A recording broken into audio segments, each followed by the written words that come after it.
In this step-by-step video, we'll be taking you through the process of disassembling a computer, such as this Compact Desk Pro desktop computer. On the rear of the desktop computer, you will notice 3 screw holes.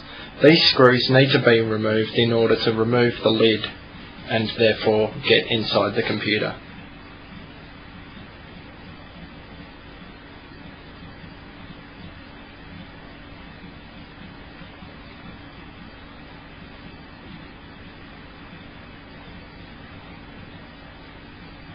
Make sure that when removing screws, you put them in a safe place so you can retrieve them later.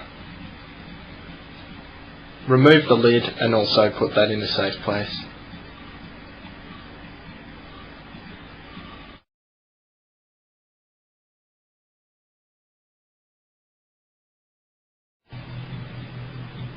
The next step we need to take is removing the cards. These particular cards that we are removing here are plugged into the PCI slot.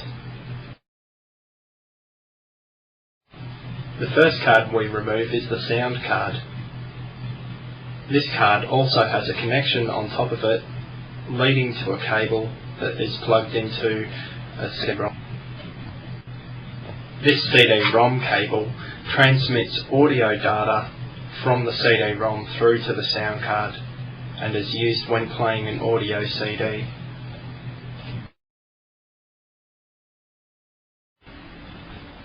Next, we remove the network card.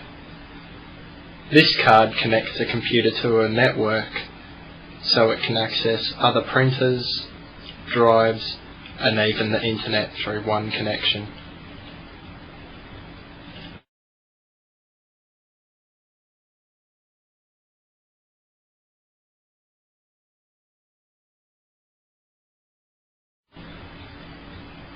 The last card we remove is the video card. This card transmits data from the computer through to the monitor.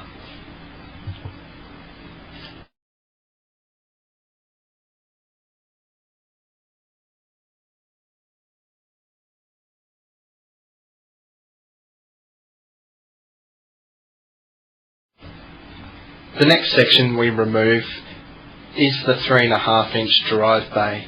This drive bay holds the 3.5-inch floppy disk and the 3.5-inch hard disk. This bay needs to be removed in order to get at the floppy disk and the hard disk, so we can remove those.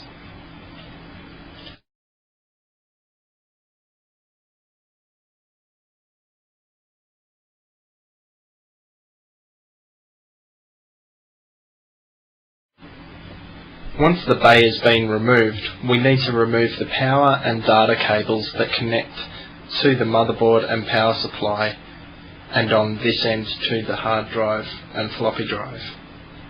Be careful when removing these, as you can break the plastic connectors if you handle them too roughly.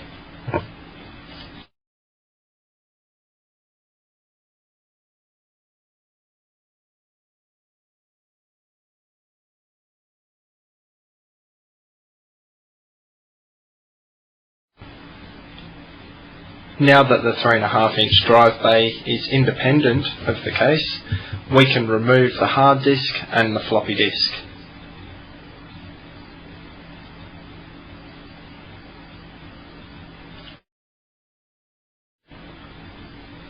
We remove these by unscrewing the screws that hold them into the 3.5-inch drive bay. On either side of the drive bay, there is usually 2 screws holding both the hard drive and the floppy drive.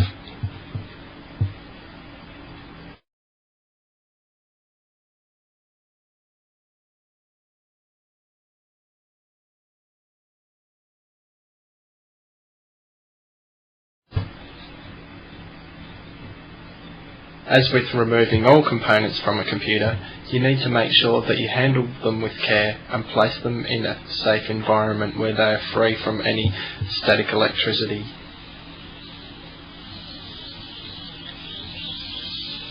Here we have the hard disk. This has been removed and can now be stored safely away.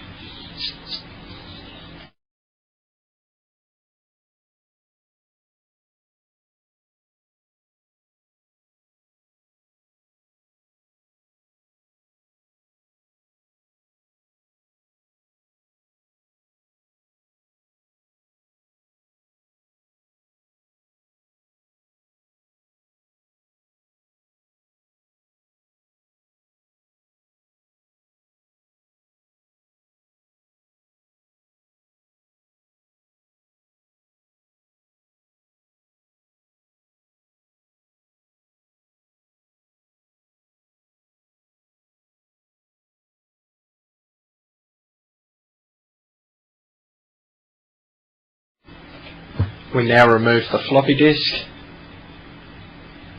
and we can safely put that away the 3.5-inch drive bay.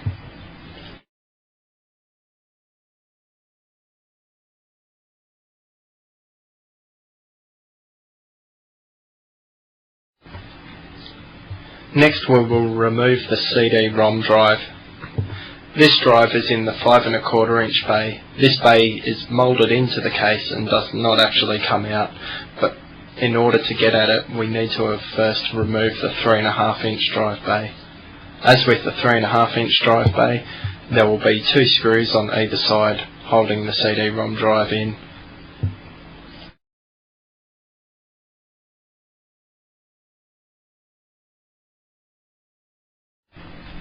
As you can see here, once the screws are removed, the CD-ROM drive just slides out. As with the other drives, disconnect the power cable and the data cable. Also notice the audio cable that was plugged into the sound card. Pull this through and put it away safely with the CD-ROM drive.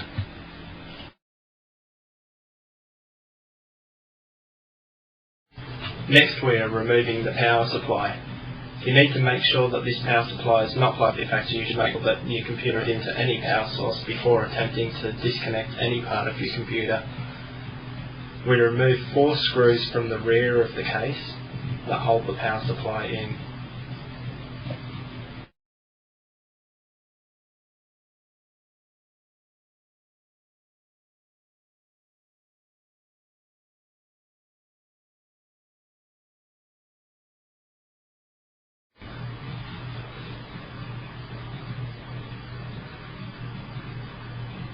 Sometimes you'll find a screw also inside the case, anchoring another section of the power supply in. This will also need to be removed. Once the screws are removed, the power supply simply slides out.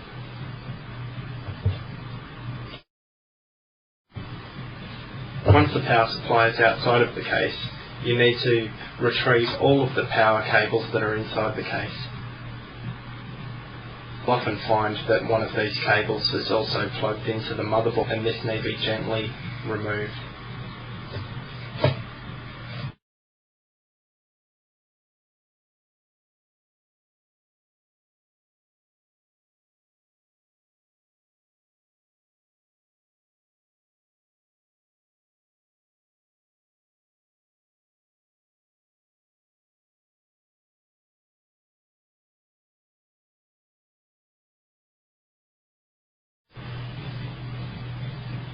On the motherboard, you will find the RAM connections. You need to remove these RAM chips by pulling the guides that hold them in out and pull the RAM chips out. Be very careful with these RAM chips as they are extremely sensitive to static electricity.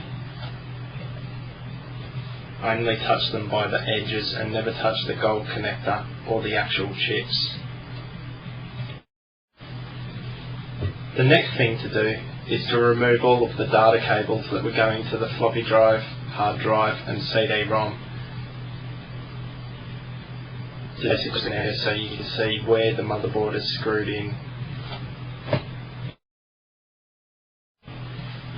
You will then need to locate all of the screws on the motherboard that anchor it into the case and unscrew these and put the screws in a safe place.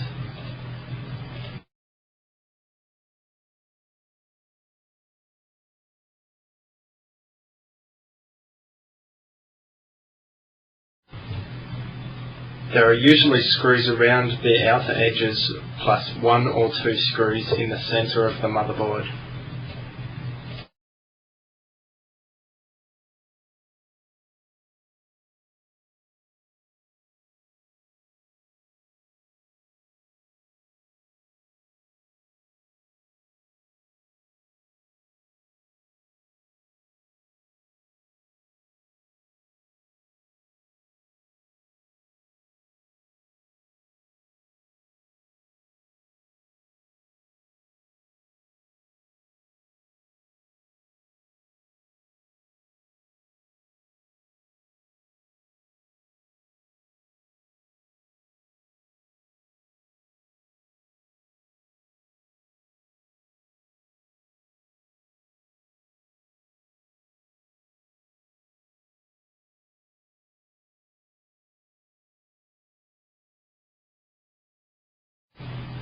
The motherboard will also be held in by the serial and parallel ports on the back of the case.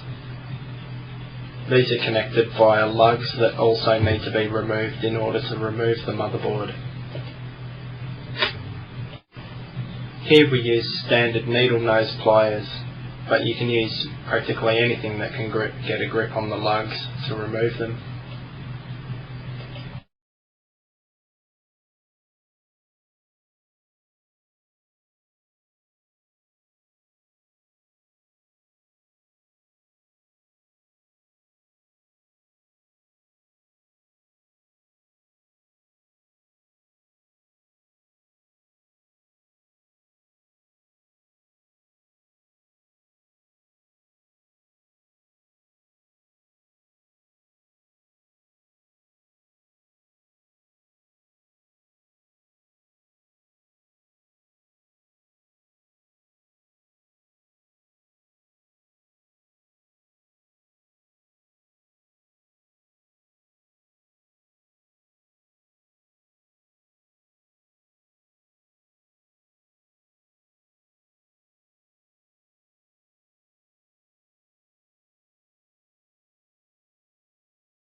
Once the lugs have been removed, simply grab the motherboard, usually by the PCI slots, and remove it.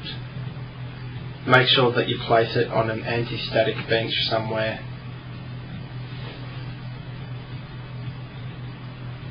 On the motherboard, you will notice the CPU, which also needs to be removed in many cases. Here we have a connection that needs to be removed from the fan, and then we'll flip the zero insertion force socket lever up to release the chip.